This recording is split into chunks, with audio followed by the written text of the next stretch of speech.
এই চ্যানেলে যারা দর্শক দেখছে, মানে মনে হচ্ছে যেন অনেকেই লেখার চেষ্টা করছে এই মুহূর্তে দরকার সেনাবাহিনী সরকার। মানে যে আলোচনাটা আমরা একটু আগে শেষ করলাম যে সেনাবাহিনীর ব্যাপারে মানে মানুষের আস্থার জায়গাটা রাজনীতিবিদদের থেকে বাইরে চিন্তা করার যে প্রবণতা, এই বাস্তবতাগুলোকে নিয়ে কিন্তু ভাবা উচিত আমাদের পলিটিক্যাল যারা এরিনাতে কাজ করি, আমরা পলিটিশিয়ান, যে মানুষের মধ্যে কেন এই চাওয়াটা হবে, কেন তারা এখনো এই সেনা বাহিনীকে সরকার হিসেবে দেখতে চায়। মানুষের মধ্যে আস্থার জায়গাটা এত, সেনাবাহিনীর বিরুদ্ধে আমরা এত বয়ান দিয়ে যাচ্ছি, কথা বলে যাচ্ছি, সেনাবাহিনীকে ভারত পাঠিয়ে দিয়েও বলছি, তারপরেও মানুষের ভালোবাসা কমছে না।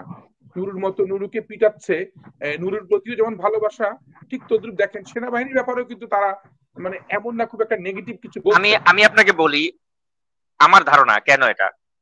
আপনি দেখেন, আপনি দেখাতে পারবেন না যে সেনা প্রধান বা সেনা প্রধানের সাথে সংশ্লিষ্ট যারা রয়েছেন তাদের কোনো বাবা বা তাদের পরিবারের কোনো সদস্য টেন্ডারবাজিতে জড়িয়ে গেছে বা কোনো অপকর্ম করছে।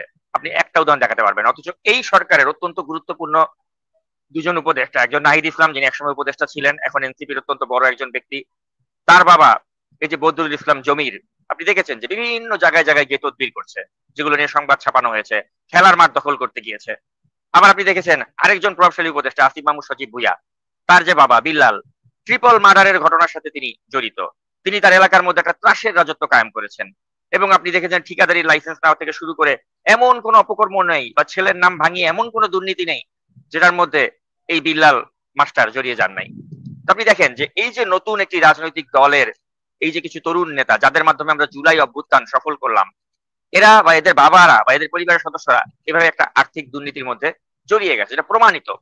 আর এই যে সেনাপ্রধান ওয়াকার বা ওয়াকারের আশেপাশের লোকজনকে নিয়ে তারা যে এত এত কথাবার্তা বলছে যেগুলোর কোনো ভিত্তি নাই, ভিত্তিহীন কথাবার্তা, পারলে তারা একটা প্রমাণ করুক যে জেনারেল ওয়াকার বা তার লোকজন বা সেনাবাহিনীর লোকজন তারা কোনো আর্থিক দুর্নীতিতে জড়িয়ে গেছে। আপনি দেখেছেন জেনারেল ওয়াকারকে নিয়ে কিন্তু তারা অনেক কথাবার্তা বলে যেগুলো মানে কোনো ভিত্তিই নাই। আজ পর্যন্ত কি তারা পেরেছে এটা প্রমাণ করতে যে জেনারেল ওয়াকারুজ্জামান তিনি কোনো আর্থিক দুর্নীতির সাথে জড়িত, বা তার কোনো ধরনের ওই যে হানি ট্র্যাপ হয়েছেন তিনি, বা তার কোনো ধরনের নারী ঘটিত কেলেঙ্কারি আছে? কিছুই নাই। কিন্তু দেখবেন ভুয়া কথাবার্তা বলে কিন্তু তাকে কালিমা লিপ্ত করা হচ্ছে। তাই মনে করি সেনাবাহিনীর প্রতি মানুষের আস্থার জায়গাটা ওইখানেই, যে সেনাবাহিনীর বিরুদ্ধে কিন্তু আমরা ওই ধরনের দুর্নীতির অভিযোগ পাই না, সেনা সদস্যদের এরকম দুর্নীতির বিষয় আমাদের সামনে আসে না।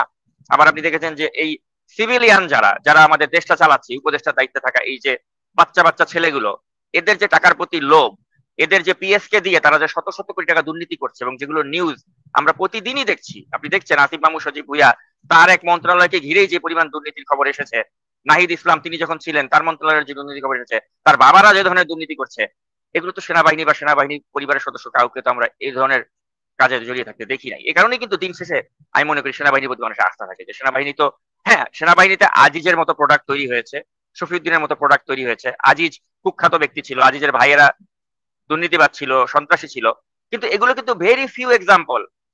আপনি মোটাটাকে যদি সামগ্রিকভাবে সেনাবাহিনীকে নিয়ে কথা বলেন, আপনি দেখবেন আজিজের মতো ক্যারেক্টার কিন্তু সেনাবাহিনীতে খুব কম এসেছে। অধিকাংশ মানুষকে আপনি দেখবেন তারা কিন্তু একটা ইন্টিগ্রিটি বজিয়ে রেখে কাজ করেছেন। কিন্তু সেটা কিন্তু আপনি এই সিভিলিয়ানদের ক্ষেত্রে কিন্তু আমি পাই নাই, বা স্যারলি আমাদের জুলাই আন্দোলনের যারা মহানায়ক তাদের মাঝে পাই নাই। তারা দিন শেষে প্রমাণ করেছে তারা লোভের ঊর্ধ্বে না, এই বাচ্চা ছেলেগুলো। এবং এই কারণেই কিন্তু সেনাবাহিনীর প্রতি দিন শেষে মানুষের আস্থা থাকে বলে আমি মনে করি। আমি জানি না আপনি আমার সাথে এগ্রি করবেন কিনা। আমি আপনার সাথে একমত পোষণ করছি, আবার দ্বিমতও করছি, দুইটাই। একটা হচ্ছে একমত হচ্ছে যে সেনাবাহিনীর ব্যাপারে পক্ষে বিপক্ষে অনেক কথা থাকবে। একজন রাজনৈতিক কর্মী হিসেবে বাংলাদেশের মানুষ সেনা সরকার চাক সেটা আমি চাই না, এটা হচ্ছে ব্যাপার। সেনা সরকার কেন চাইবে এটা পক্ষান্তরে আমার ব্যর্থতা বা আমাদের ব্যর্থতা যে আমরা রাজনীতিবিদরা একটা আস্থার জায়গায় থাকতে পারি নাই।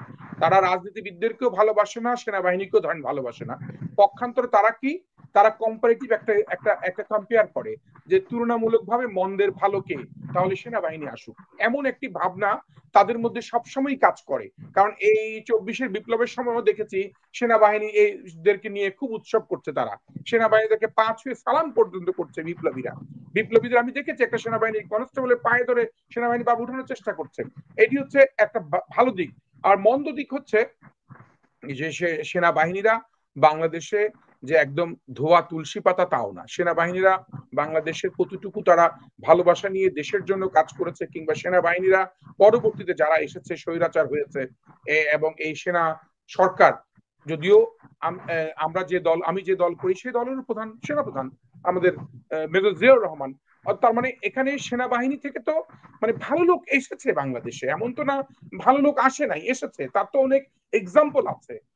আমাদের প্রশ্ন যেটা, আপনার প্রথম প্রশ্ন যেটি প্রশ্নটা ছিল যে এই যে আওয়ামী লীগের এন্ট্রেন্স আবার আবার একটা ভূমিকা দেখতে চাচ্ছি। আপনি দেখেন যে বাংলাদেশে রাজাকার মুক্ত বাংলাদেশ করার একটা স্বপ্ন সবার মধ্যে ছিল, রাজাকার চাই না আমরা, কিন্তু রাজাকাররা তো রাজনীতি করছে, তাদের দল করছে। তারপরে স্বৈরাচার মুক্ত একটি স্পিড ছিল। এখন যদি ভ্রষ্টাচার বলি এই এই আওয়ামী লীগকে, তার মানে রাজাকার, স্বৈরাচার, ভ্রষ্টাচার, এদেরকে যে একবারই আপনি নিঃশেষ করে ফেলতে পারবেন তার এক্সাম্পল কিন্তু নাই। যে এমন না যে এক্সাম্পল আছে, না সেটা তো সম্ভব হয়েছে, তার মানে এক্সাম্পল নাই। তারপরে এইটা একটা বড় ধরনের চ্যালেঞ্জিং জায়গা, যে আপনি যে আওয়ামী লীগের ব্যাপারে বললেন একটা চ্যালেঞ্জিং জায়গা, যেহেতু আমি কোনো এক্সাম্পল দেখছি না। এখন একজন বাংলাদেশের নাগরিক হিসেবে বাংলাদেশের মঙ্গল কামনার স্বার্থে এই ভ্রষ্টাচার, হত্যাকারী, খুনি, ফ্যাসিস্ট হাসিনারা যুক্ত হবে, আসতে পারবে, সে ভাবনাটাই তো অনেক দুঃখের, সে ভাবনাটাই তো অনেক কষ্টের। এই ভাবনাটা যারা জাগরিত করতে চায় আমাদের এই সমাজে, বা জাগরিত করার সুযোগ করে দিচ্ছে, তাদের তাদেরকে নিয়েও আমাদের চিন্তা করতে হবে যে আমরা আসলে কোন জায়গায় আসছি। এখন ভারতের আপনি দেখেছেন যে ভারতে তারা এখন পার্টি অফিস কিংবা তাদের কার্যালয় স্থাপন করে কাজ করছে, যেখানে ভারত সরকার টোটালি ডিনাই করছে যে না, বাংলাদেশে মানে বাংলাদেশের রাজনৈতিক কোনো ইস্যু ভারতে করতে পারবে না, যেটা মিথ্যা কথা। ভারতে করছে। ভারতে শেখ হাসিনার সাথে কারো যোগাযোগ করার সুযোগ নাই, কিন্তু তার আত্মীয় স্বজন যোগাযোগ করছে, দলের লোকজন যোগাযোগ করছে। কেন?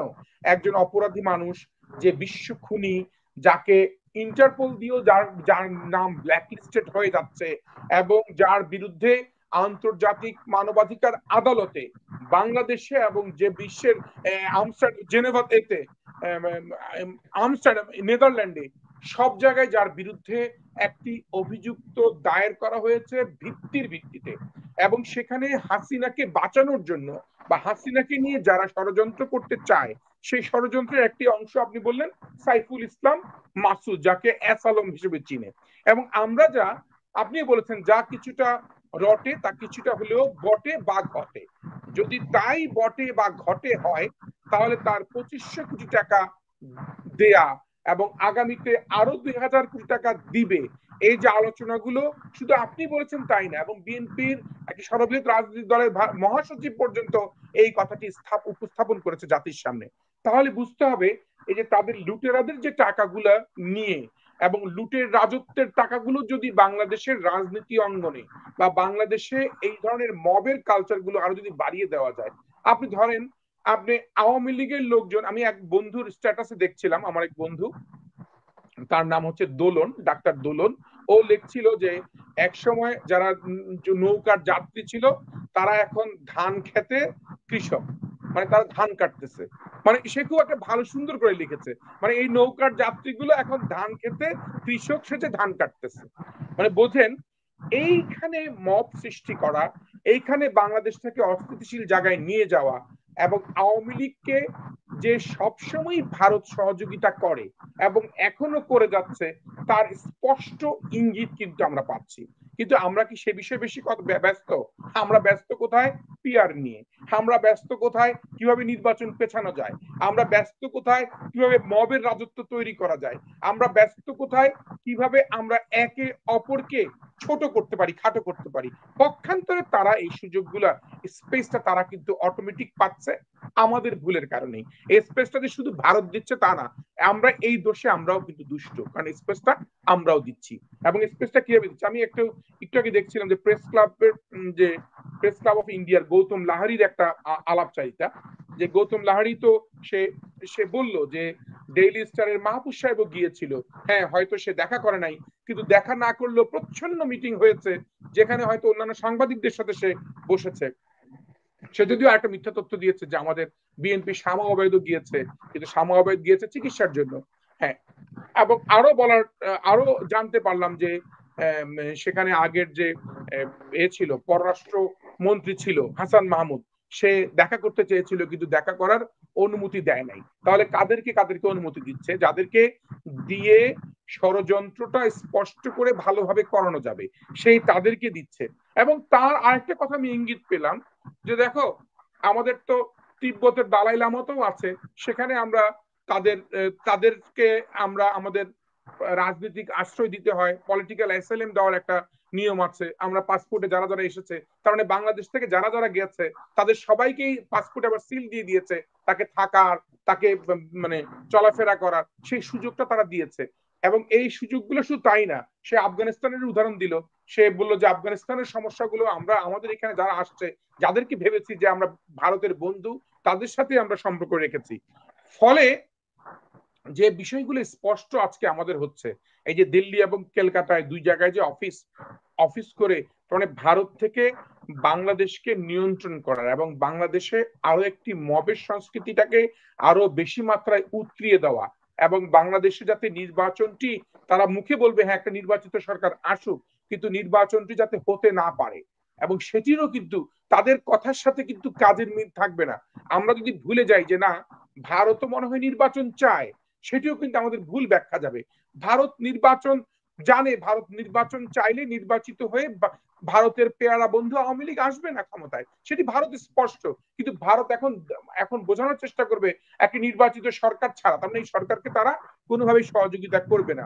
এবং আপনি যে এর আগে বলেছেন যে এই সেনাবাহিনীদের সাথে, সেনা সদস্যদের সাথে যোগাযোগ করার প্রক্রিয়া ভারত কিন্তু অব্যাহত রেখেছে। এবং ভারত কিন্তু বাংলাদেশের মানুষের মধ্যে ভারতের উপরে যেমন একটি ঘৃণা, তেমন একটি ঘৃণার জাল ছড়ানোর চেষ্টা করা হচ্ছে সেনাবাহিনীদেরকে দিয়ে, যাতে সেনাবাহিনীর প্রতিও মানুষের একটা ঘৃণা তৈরি হয়। এই ঘৃণার জায়গাটা খুব স্পষ্ট করার জন্য ভারতের চেষ্টাটাই সবচেয়ে বেশি স্ট্রং হবে। এবং আমরা যারা সাধারণ মানুষ, তারা যদি সেই ফাঁদে পাড়া দেই, তাহলে বুঝতে হবে ফ্যাসিবাদ তারা চূড়ান্ত ভাবে আবারও দেশে রাজত্ব কায়েম করার যে চেষ্টা করছে, সে চেষ্টায় সফল হবে, এতে কোনো ভুল নাই।